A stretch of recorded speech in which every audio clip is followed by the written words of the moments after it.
The following program is a production of HEW Entertainment and contains views, opinions, commentaries, and content that may offend some subscribers of this show. Listener discretion is advised.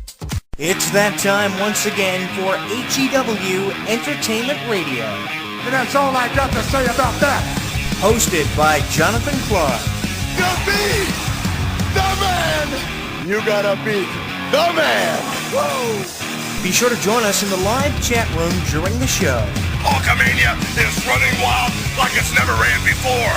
Call us on one of our request lines. If you live in the United States, call us at 1-641-985-7800, box number 3729288. If you're from Canada and would like to call us from 1-647-724-4194, box number 3729288. Long distance charges may apply in some areas.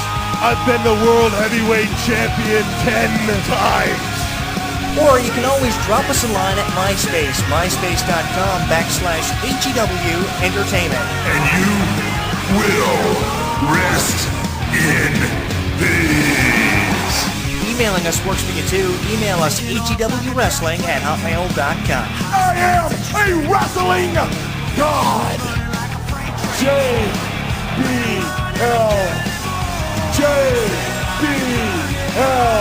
And now, without any further ado, here is your host of HEW Entertainment Radio on the official website of HEW Entertainment, Jonathan Clarke. The champ is here!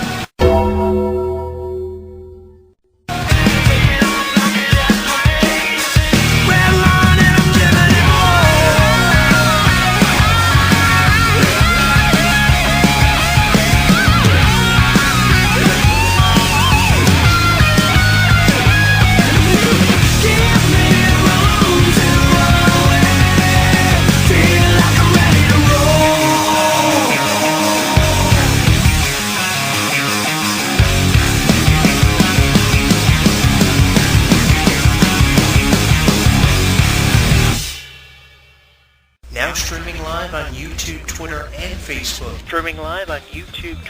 and Facebook. HEW Entertainment Radio is inviting you to comment on our video blogs, join the conversation, and like us.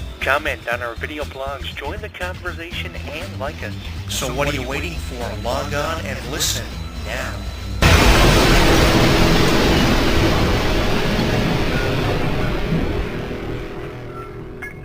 Don't miss out on any of the action. Download our app on the App Store, Google Play, and the official website of HEW Entertainment. Once you download and install it, you'll get caught up on news, YouTube videos, and more. Download it now.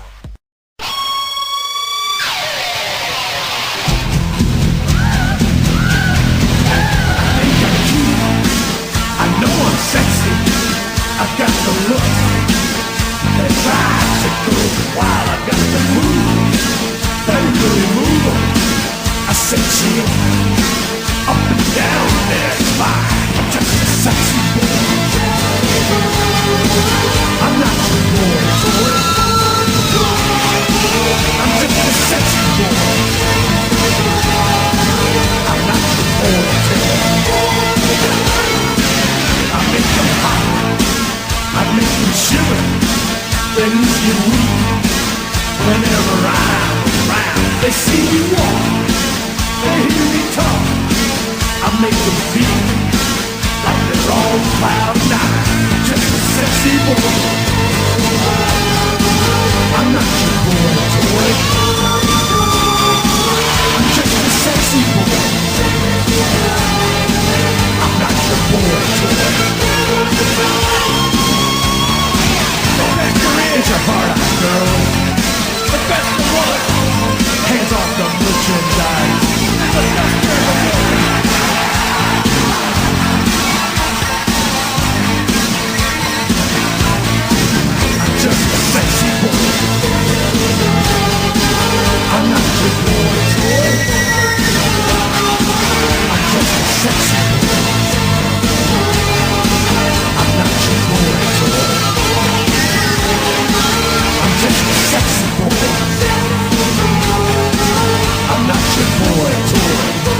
When I think about everything that Bret Hart's family has been through and had to endure over the last 15 years, this comes as good news because Bret Hart's surgery was a success earlier this week. As of Monday, it was reported that Bret Hart now is 99% sure that he'll make a full recovery from this surgery and his fight with cancer. Congratulations to Bret Hart, although there is 1% of uncertainty coming from Mr. Hart. The thing is, Bret Hart has done it because of the support from all of the fans and all the wrestlers who believed that Bret Hart would persevere. Now, cancer can be very scary for a lot of people in so many different ways because it comes in so many different forms and can shock us in so many different ways, and obviously Bret Hart was no exception. And he said in his post on Twitter and his Facebook fan page that he was really scared of the outcome of everything with the cancer and the surgery, and who can blame Bret Hart for how he's felt about different people he's worked with over the years like Vince McMahon, Shawn Michaels. Bret Hart has made a lot of mistakes in his life, and there is no denying that. Coming from me as a radio show host and columnist who spent a number of years around the wrestling business and a number of wrestlers who knew Bret Hart personally, and having the chance to interview with several members of the Hart family and work with them, I know how Bret Hart has felt about the wrestling business for a number of years. So because of how he's felt about the wrestling business and some of the mistakes that he's made being involved with the wrestling business for over 14, 15 years just with WWE alone, then going from there to World Championship Wrestling and then working on the independent level, signing autographs and making appearances and things, you know that Bret Hart obviously has a lot of animosity towards a lot of people. So obviously that's why Bret Hart was as scared as what he was. But even though he was scared, he persevered, and now it seems like Bret Hart has found a way of redeeming himself and having a second chance now in life, which hopefully he's going to be taking full advantage of. And I know there are a lot of people proud of everything Bret Hart has been through because he deserves all the credit in the world for everything that he has had to go through. Even though I was never the biggest Bret Hart fan and supporter out there, I was more of a fan of a Shawn Michaels or a Triple H than I ever was a Bret or an Owen Hart and many of the other Hart family members. There was just never anything about the Hart family that really intrigued me or really entertained me. I never came away from a Bret Hart match as entertained as I did a Shawn Michaels match back in the 90s when Shawn Michaels and Bret Hart were really in the prime of their careers and really at the peak of their potential. The thing was, I was just never really entertained by Bret Hart, no matter who he fought, no matter if it was The Undertaker, Shawn Michaels, Mr. Perfect. There was just nothing about Bret Hart's matches that stood out to me as five-star matches. I said this here a couple of weeks ago, about 2 weeks ago, here on this show. There was just something about these matches he had with the likes of Bam Bam Bigelow in the finals of the 93 King of the Ring tournament, where Bret Hart became the very first pay-per-view King of the Ring award winner. Years prior to that, the King of the Ring tournament wasn't even done on pay-per-view, and the winners of the tournament pretty much never received any acknowledgement before Bret Hart won the tournament in 93, defeating the likes of Mr. Perfect, Razor Ramon, and Bam Bam Bigelow in the finals. Mr. Perfect's matches with Bret Hart for the Intercontinental Championship by SummerSlam 91, they were pretty good, but they still weren't entertaining. Even the matches with The Undertaker, who is one of the best wrestling psychologists you will ever find or ever have the chance of meeting in the wrestling industry. The thing is, Bret Hart just never could entertain me, and I'd watch a Shawn Michaels match every chance I had, and no matter who Shawn Michaels fought, from Owen Hart to Yokozuna, even Bret Hart himself, Shawn Michaels was never outperformed. As many of the other wrestlers Bret Hart worked with over the years were never outperformed by anyone, especially Bret Hart. So I was never entertained by him, and it had a lot to do, too, with the animosity that Hart had for a lot of the people that he worked with, because he believed that he was the best. Here's the thing about Bret Hart and the way his mind works. He believes in his mind that he is the best in the industry, and nobody can top anything that he's ever been able to do in the industry, winning every major championship he's been eligible to compete for, including the WWE and Intercontinental Championships. He's won several tag team titles with the likes of Jim the Anvil Neidhart as part of the original Hart Foundation, which was later revamped in the late 90s with Brian Pillman, the British Bulldog, Owen Hart, and Jim the Anvil Neidhart all coming back together to reform this notorious faction, which originally was a tag team back in the 80s, feuding with the likes of the Killer Bees. Remember Jumping Jim Bronzell? I remember him. He was pretty entertaining. Even in feuds with the Hart Foundation and the Killer Bees were always the ones who stood out. The British Bulldogs were the ones who stood out. There was never anything about the Harts really that was recognized to their fullest potential or ever given credit for having done.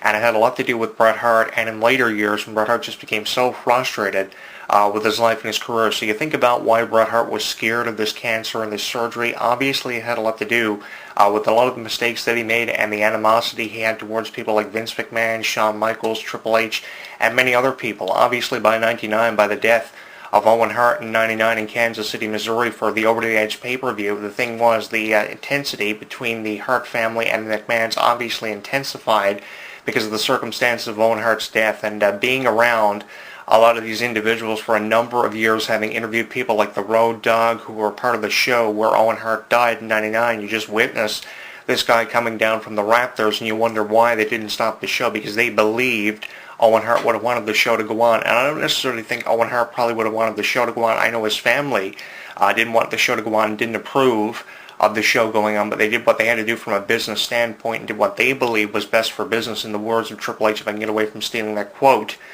from Triple H. The thing was, in '99, it was very intense in the locker room when this happened, and obviously they had to do the tribute show less than 24 hours after to acknowledge what had happened. This is one of these things that you could never have kayfabed, and by then, coming in the fallout of the '99 Over the Edge pay-per-view that had The Rock and Triple H in your first main event and The Undertaker and Steve Austin in your second main event, which was really rushed after the death of Owen Hart. The thing was, the intensification between the Harts and the McMahons obviously had intensified, and by then, Bret Hart had left for World Championship Wrestling, faxing his 14-year resignation after 14 years of working with WWE. So again, it goes back to, the things that Bret Hart did in his life and a lot of the mistakes that he made, because there was no denying in the mistakes of Bret Hart and many of the other Hart family members, like the overdose of the British Bulldog back in, I believe, 2002. I could be wrong on the year of the British Bulldog's death and the circumstances of it, but I believe it was because of an overdose. The British Bulldog, of course, had a lot of pressure in his life, dealing with different circumstances, and it finally got to him. And a lot of the other Hart family members, like Owen Hart's death in '99, I'll never forget that. One of the biggest death stories I've had the chance of profiling in Saskatchewan. I sat down with Scott Keith, the author of the Hart Family Tragedy and the Chris Benoit storybook that was written in 2008, 2000.